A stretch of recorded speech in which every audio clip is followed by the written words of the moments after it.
দর্শক মণ্ডলী আসসালামু আলাইকুম। গ্রিন আর্কিটেক্টের পক্ষ থেকে আমি ইঞ্জিনিয়ার টুটুল আপনাকে অনেক অনেক অভিনন্দন এবং শুভেচ্ছা জানাচ্ছি।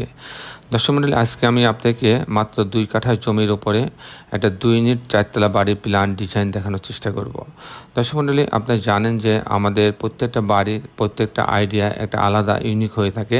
এই বাড়িটা দেখেন যে চমৎকার একটা কম্বিনেশন করে একটা 3D মডেল তৈরি করা হয়েছে, যেখানে রাস্টিক টাইলস ব্যবহার করা হয়েছে, সিরামিক টাইলস ব্যবহার করা হয়েছে, সব মিলায়ে আপনি এখানে গ্রিন জোন রাখা হয়েছে আলাদা, সব মিলাই কিন্তু অসাধারণ কম্বিনেশন করে ডিজাইনটা তৈরি করা হয়েছে। তো এরকম হচ্ছে যে একটা বাড়ি কিন্তু যখন কেউ দেখে তখন বাইরে থেকে একটা এক নজরে বাড়িটা দেখতে কেমন দেখা যায় এটার উপর কিন্তু অনেক কিছু নির্ভর করে। বাড়িটা দেখতে যদি সুন্দর না হয় তাহলে কিন্তু আপনার মনে অনেক কষ্ট থেকে যাবে। অন্যের বাড়িটা সুন্দর হবে তখন মনে হবে কেন আমারটা সুন্দর হলো না। তাই আমরা চেষ্টা করি আমাদের ক্লায়েন্টের বাড়িগুলোকে সর্বোচ্চ গুরুত্ব দিয়ে, এবারে যে একদম সামনে থেকে দেখি তাহলে আমি এরকম দেখতে পাবো। আমরা ক্লায়েন্টের চাহিদাকে সর্বোচ্চ গুরুত্ব দিয়ে এবং আমাদের আর্কিটেক্ট এবং আমার নিজের আমরা সবাই মেধা খাটিয়ে আমরা একটা ইউনিক ডিজাইন তৈরি করার চেষ্টা করি সর্বদা। তো এই বাড়িটাতে সেটাই ব্যবহার করা হয়েছে। নিচে গ্যারেজ রাখা হয়েছে এবং একটা ইউনিট রাখা হয়েছে, অন্যান্য তাদের 2টা ইউনিট রাখা হয়েছে। এই বাড়িটা হবে কাসার সাহেব নামে এক ভদ্রলোকের জন্য এই ডিজাইনটা তৈরি করা হয়েছে। তো দর্শক মণ্ডলী, আমি কিছুক্ষণের মধ্যে এটা আর্কিটেকচারাল ড্রয়িংটা দেখাবো যে এখানে 2টা ইউনিট 2 কাঠার মধ্যে কী করে করা হয়েছে সেটা দেখাবো। জমিটা 2 কাঠার একটু বেশি আছে, মোটামুটি বাড়িটা করা হয়েছে 2 কাঠার একটু বেশি জায়গার উপরে। তো আসুন দেখি এটা আর্কিটেকচারাল ড্রয়িংটা। আমি ইঞ্জিনিয়ার টুটুল আছি আপনাদের সঙ্গে। দর্শক মণ্ডলী, আপনি যারা এখন আমার চ্যানেলটা সাবস্ক্রাইব করেন না তারা আমার চ্যানেলটা সাবস্ক্রাইব করে নেবেন এবং বেল আইকনে চাপ দিয়ে রাখবেন, তাহলে প্রতি পর্বে যে ভিডিওগুলো দিই সেগুলো আপনি দেখতে পাবেন। আর যদি আপনি কোনো কিছু জানার থাকে তাহলে কমেন্টস করবেন, আমি উত্তর দেওয়ার চেষ্টা করব। তো দর্শক মণ্ডলী, আসুন আর্কিটেকচারাল ড্রয়িংটা দেখে।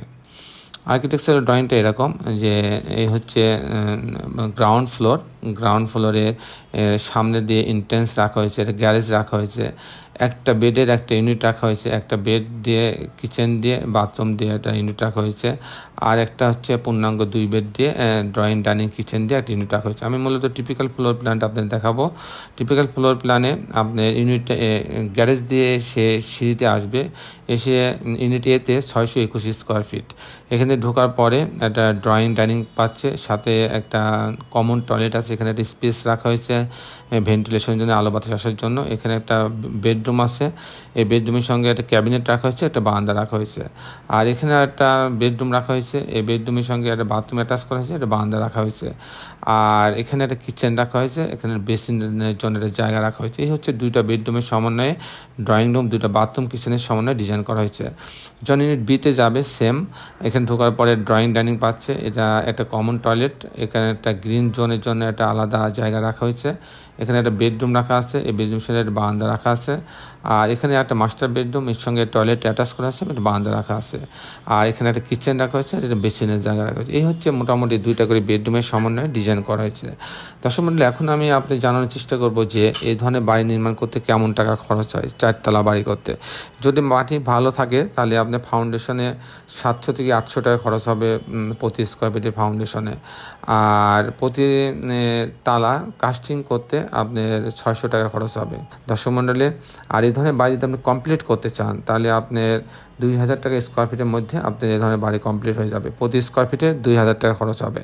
দর্শক মণ্ডলী, এই ছিল মোটামুটি আজকে আমার উপস্থাপনা। আপনি যারা দেশে এবং দেশের বাইরে আমার এই ভিডিওটি দেখলেন সবাইকে আমি আমার প্রতিষ্ঠান গ্রিন আর্কিটেক্টের পক্ষ থেকে অনেক অনেক অভিনন্দন এবং ধন্যবাদ জানাচ্ছি। দর্শক মণ্ডলী, শেষের বেলা একটি কথা, আসুন আমরা সবাই আমাদের এই সুন্দর পৃথিবীটাকে সুন্দর রাখার জন্য অন্ততপক্ষে একটি করে গাছ লাগাই।